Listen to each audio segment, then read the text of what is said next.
Okay friends, तो हम बात करते हैं आज प्लांट किंगडम की श्योर शॉर्ट सीरीज का चैप्टर 3। ठीक है, हम सीधे चैप्टर पे आते हैं। और मैंने ये चीज पहले बता दिया था कि इस सीरीज लाने का मेन पर्पस क्या है कि आपको हर चीज एकदम क्लियर होनी चाहिए। नीट में क्या होता है ना कि डायरेक्ट क्वेश्चन पूछते हैं।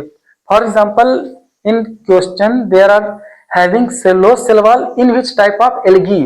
मतलब जो सेलोज होता है, ये सेल वॉल होती है किस एल्गी में पाई जाती है। ऑप्शन दे दिया क्लोरोफाइसी, फियोफाइसी, रोडोफाइसी। ठीक है, तो आपको क्लियर होना चाहिए कि सेलोज किस टाइप की एल्गी में पाया जाता है और एकदम समझ जाइए, एकदम कहते हैं ना रट्टा मार दीजिए पूरा, ताकि वहां पर आपसे मिस्टेक ना हो। और डायरेक्ट क्वेश्चन जो होते हैं उनको आप तुरंत क्लिक कीजिए ताकि ज्यादा उसमें टाइम वेस्ट ना हो। और क्या चीजें इस सीरीज में अगर आपने पहले पढ़ा हुआ है तो आप एक बार इसको रिकॉल कर लीजिए। जो चीजें आपको भूल रही हो तो आप उनको फिर से समझ लीजिए एक बार, ताकि और क्लियर हो जाए। अगर आपने पहले कभी नहीं पढ़ा है तो एक तरफ से बेस के लिए बढ़िया है। अगर आप इसको एक बार पढ़ लेंगे फिर आप चैप्टर खोल के पढ़िए, वहां ज्यादा दिक्कत नहीं होगी पढ़ने में। ठीक है, ओके। तो हम बात करते हैं प्लांट किंगडम को। टोटल 5 प्लांट किंगडम में बांटा गया। ठीक, पहला थैलोफाइटा, दूसरा ब्रायोफाइटा, तीसरा टेरिडोफाइटा, चौथा जिम्नोस्पर्म, पांचवा एंजियोस्पर्म। ठीक है, देखिए दोस्तों, जो थैलोफाइटा होता है इसमें 2 टाइप के प्लांट रखे गए हैं। कौन कौन से? एक हो गया एल्गी, दूसरा हो गया फंजाई। ठीक एल्गी को हम लोग देखते हैं जैसे गांव में या कोई पॉन्ड होती है या कहीं पानी पड़ा होता है तो ग्रीन ग्रीन कलर की काई लगी होती है, हरी हरी काई जो होती है। ठीक है, वो सब एल्गी के अंतर्गत आती है। हम हमेशा देखते हैं जितने भी हरे हरे पेड़ होते हैं, ठीक है, उनको देख के मन में एक बात आती है ना, कोई छोटा बच्चा हो, वो भी छोटा बहुत ना हो, हाई स्कूल में हो, तो क्या सोचेगा ना कि हाँ ये प्रकाश संश्लेषण करते हैं। और छोटे 6 में भी सारे सब चैप्टर आ गया, 6-7 में भी, मतलब ये फोटोसिंथेसिस करते हैं और उसके बाद अपना फूड स्वयं बनाते हैं। मतलब ये फोटो ऑटोट्रॉफिक है। तो एलगी उसी में आते हैं। ये फोटोसिंथेसिस होते हैं, फोटोसिंथेटिक होते हैं और ऑटोट्रॉफिक होते हैं। और लेकिन जो फंजाई होते हैं ये नॉन फोटोसिंथेटिक होते हैं और ऑटोट्रॉफिक बल्कि ये होते हैं हेट्रोट्रॉफिक। ठीक, कैसे? देखिए, इनको लाइट लविंग नहीं होते, मतलब ये जहां लाइट नहीं होती वहां ग्रो करते हैं। ठीक है, अब देखिए, कोई भी डंग एरिया हो, ठीक, कोई भी ऐसे एरिया हो जहां बहुत गंदी गंदी जगह होती है, ठीक है, तो वहां पर ये फंजाई ग्रो करती है। ठीक, लिविंग और नॉन लिविंग दोनों एरिया में ग्रो करती है। ठीक है, फंजाई होती है। अब ये नॉन फोटोसिंथेटिक होती है। अब जब फोटोसिंथेटिक नहीं होगा तो क्या करेंगे? ये अपना फूड स्वयं नहीं बना पाएंगे, तो जहां रहते हैं वो इसी से अपना फूड को ऑब्जर्व करते रहते हैं। तो इतना क्लियर कीजिए कि जो एलगी होता है वो फोटोसिंथेटिक होता है और फोटो ऑटोट्रॉफिक होता है, लेकिन जो फंजाई होता है वो नॉन फोटोसिंथेटिक होता है और हेटेरोट्रॉफिक होता है। ठीक, अब देखिए, अब बात करते हैं ब्रायोफाइटा की। ब्रायोफाइटा को एम्फीबियंस ऑफ प्लांट किंगडम कहा जाता है। एम्फीबियंस ऑफ प्लांट किंगडम को समझिए। ठीक, देखिए, जैसे हम मेढक की बात करते हैं, मेढक क्या है, पानी में भी रहता है और जमीन पे भी रहता है। उसी तरह कुछ प्लांट ऐसे होते हैं जो जमीन पे भी रहते हैं और पानी पे भी रहते हैं। ठीक, अब जमीन पे जब रहेंगे, ठीक है, वो टेरेस्ट्रियल हैबिटाट होता है। जो वाटर होता है उसको एक्वेटिक कहते हैं। ठीक, एक्वेटिक हैबिटाट। तो ये तो रहेंगे जमीन पे टेरेस्ट्रियल में, लेकिन इनकी जो लाइफ साइकिल होती है वो एक्वेटिक में कंप्लीट होती है। मतलब रिप्रोडक्शन करने वो एक्वेटिक में रहेंगे। ठीक है, रिप्रोडक्शन करने के लिए वो एक्वेटिक में रहते हैं। अब तभी इनको हम एम्फीबियंस ऑफ प्लांट किंगडम कहते हैं। ना वेस्कुलर टिश्यू पाया जाता है। वेस्कुलर टिश्यू की जो ओरिजिन हुई टेरिडोफाइटा में हुई। देखो, वेस्कुलर टिश्यू टेरिडोफाइटा, मतलब टिश्यू टेरिडोफाइटा। ठीक, वेस्कुलर टिश्यू टेरिडोफाइटा। अब इसमें जानिए कि वेस्कुलर टिश्यू आपको पता है जाइलम फ्लोएम, उनकी जो डेवलपमेंट हुआ टेरिडोफाइटा में हुआ। इसके बाद जिम्नोस्पर्म में भी वेस्कुलर टिश्यू पाए गए, एंजियोस्पर्म में भी वेस्कुलर टिश्यू पाए गए। ठीक है, जाइलम और फ्लोएम फिर यहां से पाना शुरू हो गया। ठीक है, इसके बाद जिम्नोस्पर्म में क्या चेंजमेंट आया, यहां पर सीड का इवॉल्व हुआ। ठीक है, सीड, लेकिन एक कमी क्या थी, सीड को कवरिंग नहीं थी। देखो, सीड में कवरिंग नहीं थी। Gymno, no covering, no covering in gymnosperm, gymno, okay, gymno, no seed covering, seed यहां पर आ गई थी। ठीक, अब देखो, एंजियोस्पर्म में भी सीड इसमें भी थी लेकिन इसमें कवरिंग हो गई थी। ठीक, मतलब इसमें कवरिंग नहीं थी, इसमें कवरिंग थी एंजियोस्पर्म में। अब इसमें क्या डिफरेंशिएट हुआ, थोड़ा सा फ्रूट और फ्लावर की ओरिजिन हो गई। ठीक है, मतलब थैलोफाइटा में algae fungi, bryophyta amphibians of plant kingdom, pteridophyta में वेस्कुलर टिश्यू की ओरिजिन, सब में हो गई आगे। ठीक है, इससे हुई फिर इसमें भी हो गई। जिम्नोस्पर्म में सीड पाया गया लेकिन कवरिंग नहीं थी। एंजियोस्पर्म में सीड थे लेकिन कवरिंग भी हो गई उसमें, और फ्रूट और फ्लावर भी बनना शुरू हो गए। ठीक है, याद रखना, टेरिडोफाइटा टिश्यू, नो कवरिंग इन सीड। ठीक है, अब देखो इसके बाद इन सब चीज को आखिरकार बांटा किस तरह गया, कैसे बांटा गया, तो हम बात करते हैं क्लासिफिकेशन सिस्टम की, टाइप्स ऑफ क्लासिफिकेशन सिस्टम। पहला था आर्टिफिशियल, जिसको कैरोलस लीनियस ने दिया था वेजिटेटिव कैरेक्टर के बेस पे, एंड्रोसियम के बेस पे। क्या था आखिरकार, देखिए पहले कैरोलस लीनियस को मैंने पहले बताया था कि इनका बेसिक चीजें, सारी चीजें क्लियर थी। मतलब जैसे क्या था कि एनिमल और प्लांट को भी इन्होंने जो टू नॉमेनक्लेचर सिस्टम दिए थे उन्होंने ही दिया था। ठीक, इन्होंने बहुत चीजें की डिस्कवरी भी की थी, बाइनोमियल नॉमेनक्लेचर वगैरह, लेकिन सब चीज ठीक था इनके हिसाब से, उस टाइम के लेवल के हिसाब से ठीक था, ज्यादा इवोल्यूशन नहीं था, माइक्रोस्कोपिक लाइफ नहीं पता थी किसी को, तो इन्होंने जो भी किया था बहुत बेस्ट था उस टाइम के लिए। ठीक है, तो artificial system of classification vegetative character के बेस पे दिया गया, कौन दिया था, कैरोलस लीनियस ने। ठीक, इसके बाद जो बेंथम एंड हुकर थे उन्होंने नेचुरल सिस्टम ऑफ क्लासिफिकेशन दिया और एक्सटर्नल और इंटरनल मॉर्फोलॉजी के बेस पे इसको डिवाइड किया। ठीक है, प्लांट्स को। अब देखो एक्सटर्नल और इंटरनल कैसे होते हैं, मान लो एक्सटर्नल किसी प्लांट की लीफ वगैरह हर चीज देख के, ठीक है, और इंटरनल कैसी होती है, जैसे मान लो साइटोलॉजी, इम्ब्रायोलॉजी देख के, साइटोलॉजी सेल कैसे फंक्शन कर रही है, इम्ब्रियो कैसे डेवलपमेंट हो रहा है। ठीक, everything Bentham and Hooker natural system ने दिया गया था। ठीक, अब इसके बाद फाइलोजेनेटिक सिस्टम ऑफ क्लासिफिकेशन है जिसको इंग्रल एंड प्रेंटल ने दिया। इन्होंने इवोल्यूशनरी रिलेशन बताया। अच्छा ये बताइए, कैरोलस लीनियस ने नॉर्मल क्लासिफिकेशन दे दिया आर्टिफिशियल। ठीक है, आर्टिफिशियल कैरोलस लीनियस। ठीक है, बेंथम हुकर ने नेचुरल दे दिया।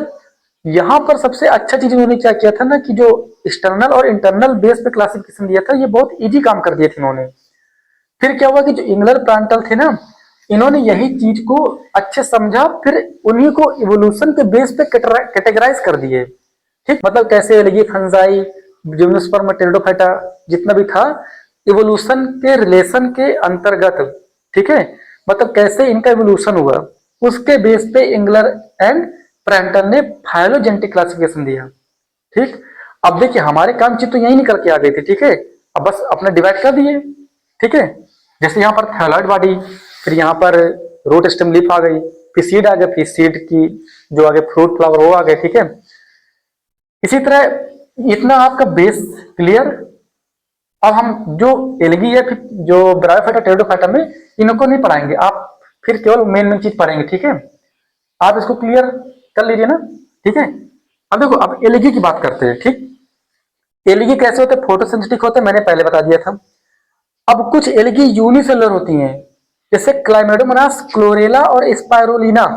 वॉलवॉक्स याद कीजिए, वॉलीबॉल जानते हैं, वॉलीबॉल जो एक खंड खंड वाला वॉलीबॉल आता है, ब्लैक और व्हाइट कलर का होता है। ठीक, उसी तरह वॉलवॉक्स होता है। ठीक है, जैसे इमेज देखिए आप, इसी तरह कॉलोनियल होता है। ठीक है, ये होता है वॉलवॉक्स। अगर पूछ लिया जाए कि मल्टीसेलुलर कॉलोनियल एल्गी कौन सी होती है, तो वॉलवॉक्स होती है। मल्टीसेलुलर फिलामेंटस एल्गी कौन सी होती है, स्पायरोगैरा यूलोथ्रिक्स।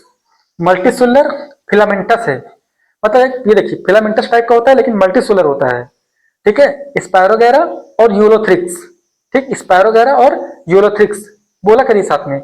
इसके बाद थायलॉइड आ गया। थायलॉइड कैसा होता है, केल्प। इतना क्लियर। अब देखिए इसके बाद हम इनमें बात करते हैं रिप्रोडक्शन की। तीन टाइप के रिप्रोडक्शन पाए जाते हैं। एक हो गया वेजिटेटिव। वेजिटेटिव मतलब होता है फ्रेगमेंटेशन, और चीजें होती है बडिंग वगैरह सब होती है, लेकिन यहाँ पर मोस्टली हम देखते हैं फ्रेगमेंटेशन का। ठीक है, जितना एनसीईआरटी में दिया गया। ठीक है, बस फ्रेगमेंटेशन होता है। फ्रेगमेंटेशन मतलब होता है ना फ्रेगमेंट, टूट टूट जाना। कोई एल्गी टूट गई, दूसरी एल्गी बन गई। ठीक है, जैसे रिंग से। अब देखिए एसेक्सुअल रिप्रोडक्शन। एसेक्सुअल आप बेसिक जानते होंगे कि इसमें सिंगल पेरेंट इन्वॉल्व होते हैं। एक जैसे कोई प्लांट है, उसमें जूस पेरेंजिया पाया जाता है, उससे जूस्पोर बनते हैं, जूस्पोर से नए एल्गी की उत्पत्ति होती है। ठीक है, इसके बाद सेक्सुअल रिप्रोडक्शन, आइसोगैमस। सेक्सुअल में टू पेरेंट इन्वॉल्व होते हैं, मेल फीमेल। अब देखिए इसमें आइसोगैमस हो सकता है, एनाइसोगैमस हो सकता है, ओगैमी हो सकता है। आइसोगैमस की एग्जांपल देखिए स्पायरोगैरा, एस स्पायरोगैरा, आई स्पायरोगैरा, आई स्पायरोगैरा। ठीक, आई स्पायरोगैरा। एन आइसोगैमस यूडोराइना, एन यहाँ पर यूडोराइना आया। ठीक है, एन आइसोगैमस यूडोराइना। अब ओ देखो ओगेमी वॉल्वक्स, ओ यहां पर आया, ओ यहां पर आया, ओगेमी वॉल्वक्स। Okay, oogamy वॉल्वक्स।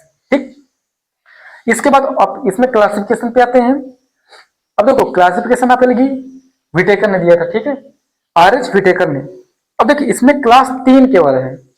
अब जैसे होती बहुत सारी है, जैसे अगर जैसे क्लोरोफाइसी, फ्यूबाइसी, रोडोफाइसी, बेसिलवीफाइसी होती है, Cyanophyceae, Cyanophyceae blue green algae होती है, ठीक है, वो सब लेकिन नहीं पढ़ना है, बस इतना पढ़ना है जितना इतना लिखा हुआ है, ठीक है। Chlorophyceae, Phaeophyceae, Rhodophyceae. क्लोरोफाइसी देखिए ग्रीन होती है, ग्रीन इन कलर, तभी ग्रीन से लिख दिया। क्लोरोफिल पिगमेंट कैसे पाया जाते हैं, ए और बी पाया जाता है। सबसे ए नंबर पे ये लिखा है, ए बी इसमें पाया जाता है, ठीक। अब देखो क्लोरोफाइसी है तो स्टार्च, ठीक है, ग्रीन है तो स्टार्च पाया जाएगा, ठीक है, स्टार्च याद रखिए। सेलुलोज की सेलवाल होती है, ठीक, सेलुलोज की सेलवाल। अब फ्लैजेला कैसे होते हैं, 2 से 8 होते हैं और इक्वल होते हैं और एपिकल होते हैं, ठीक है, एपिकल पोजीशन पे होते हैं और इक्वल होते हैं सारे, दो जितने पाए जाएंगे 2 से 8 नंबर के बीच में होती है और सारे इक्वल होते हैं, ठीक, कोई कम छोटा नहीं होता। अब हैबिटेट क्या होता है, फ्रेश भी होते हैं, ब्लैकिश भी होते हैं, सॉल्ट वाटर में हर जगह पाए जाते हैं। तभी तो अच्छा देखो इमेजिन करो, फ्रेश भी है, ब्लैकिश भी, सॉल्ट वाटर, तभी तो जितने भी काई होती है हरे कलर की होती है वो कई जगह पाई जाती है, ठीक है। तो इतना याद रखिए कि एल्गी में क्लोरोफाइसी क्या होता है, क्लोरोफाइसी ग्रीन होती है। अब देखो ये हम पहला पढ़ रहे हैं क्लोरोफाइसी, तो एबीसीडी की शुरुआत एबीसीडी से होती है ना, तो ए बी, बस इतना याद करो, ए और बी क्लोरोफाइसी में।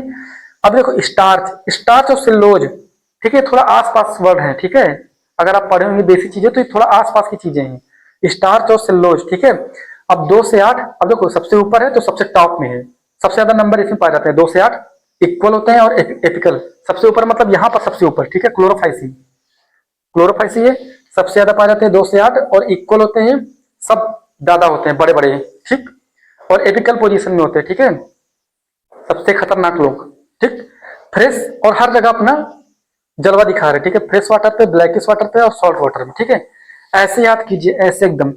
दूसरा फियोफाइसी, देखो 3 ही तो एलगी है, एक रेड रोडोफाइसी बच्ची रेड एलगी हो गई, ये जो बच्चा है इसको ब्राउन एलगी मान लीजिए, ठीक, Phaeophyceae brown algae, Chlorophyceae red green algae, ठीक है, Phaeophyceae brown algae. Chlorophyll A और सी और फ्यूकोजेंथिन पाया जाता है, ठीक। देखो Phaeophyceae fucoxanthin, Phaeophyceae fucoxanthin, chlorophyll A भी हो गया, अब इसमें सी, एक इसमें सी आ जाए, इसमें डी आ गया, ठीक है, ए बी सी डी, अब ए सब में आ गई, मान लीजिए जेनेटिक्स पढ़े ना, ठीक, इसमें थोड़ा इवोल्यूशन हुआ, वेरिएशन आया, ठीक, इसमें भी थोड़ा वेरिएशन आया, ए बी सी और डी, ठीक है, याद करने की ट्रिक है, इसमें कोई ऐसा फेज नहीं था, ठीक, ए बी, देखो ए बी सी डी और ए सब में लगा दीजिए, ठीक है, क्लोरोफिल ए और फ्यूकोजेंथिन। और देखो मैनिटॉल और लेमिनेरिन, देखो जो ब्राउन, कभी देखिए ब्राउन ब्रेड होती है ना, ब्राउन वगैरह, वो थोड़ा माला माल होती है, ठीक है, हाँ ऐसे ही जैसे मल्टीग्रेन ब्रेड होती है, ब्राउन ब्रेड होती है, ब्राउन ब्रेड थोड़ा जो गेहूं बनी होती है ना, वो थोड़ा चीजों में उसके मैदा वाली ब्रेड से थोड़ा अच्छी होती है, माला माल वगैरह, ठीक। तो MALA माला माल, ठीक है, MALA मैनिटॉल लेमिनेरिन, ठीक है, ब्राउन एल्गी मैनिटॉल और लेमिनेरिन, माला माल MALA mannitol laminarin, brown bread ये लिखा है, ठीक है, अपने भी लिख लेना कहीं पे कोने में। अब देखो सेलुलोज किसमें भी, सेलुलोज इसमें और एल्जिन, एल्जिन, ठीक है, बस इतना याद कर लीजिए, एल्जिन सेलुलोज। अब इसमें थोड़ा ये डाउन हो गया, ठीक है, और थोड़ा इनसे कम हो गया, औकात में आ गए, 2 होते हैं और अनइक्वल होते हैं, 2 लोग होते हैं, अब अनइक्वल क्यों, आपस में लड़ते करते रहते हैं, हालांकि उसका अलग रीजन है, जो 2 होते हैं उनकी पोजीशन भी मतलब लेटरल होती है, ठीक। अब देखो अनइक्वल, अब 2 लोग हैं तो आपस में इनकी लड़ाई होती रहती है फ्लैजेला की, तभी ये अनइक्वल है, ठीक है, और लेटरल पोजीशन है। अब एब्सेंट क्या होता है, इसमें फ्लैजेलम इसमें होता ही नहीं है, घटते चले गए, पहले इतने बड़े थे, इतने ज्यादा नंबर में थे और सब बराबर थे, फिर कम हो गए, फिर खत्म ही हो गए, ठीक। इसमें रोडोफाइसी में, जहां से बताओ ये क्लोरोफाइसी है, फियोफाइसी है, रोडोफाइसी। अब देखो इसमें फ्रेश वाटर ये रेयर में होता है, ठीक है, रेयर में, और ब्लैकिश और सॉल्ट वाटर में पाया जाता है, ठीक ठाक। अब इसमें क्या फ्रेश वाटर में रेयर होते हैं, ब्लैकिश सॉल्ट वाटर में मोस्ट पाए जाते हैं। अच्छा देखो जो रोडोफाइसी होता है थोड़ा रेड एलगी होती है, थोड़ा सा रेड, ठीक है। अब ये सॉल्ट वाटर में मोस्ट पाए जाते हैं, एक जो रॉक सॉल्ट नमक होता है ना, हल्का सा रेडिश होता है ना, तो सॉल्ट में हल्का सा रेडिश होता है, तो सॉल्ट वाटर में हल्का सा रोडोफाइसी होता है, ठीक है, सॉल्ट वाटर में हल्का सा रोडोफाइसी होता है, ठीक, ज्यादा होता थोड़ा सा नहीं होता है, मतलब थोड़ा याद कीजिए, सॉल्ट वाटर में रेड एलगी, ठीक है, सॉल्ट वाटर में रेड एलगी मोस्टली, इतना याद कर लीजिए। अब ये क्लियर, अब रिवीजन तो आप कर लीजिए। अब हम बात करते हैं नेक्स्ट की, ठीक है, ब्रायोफाइटा की। ओके, तो आप इसको लिखना लिख लीजिए तब तक, ठीक।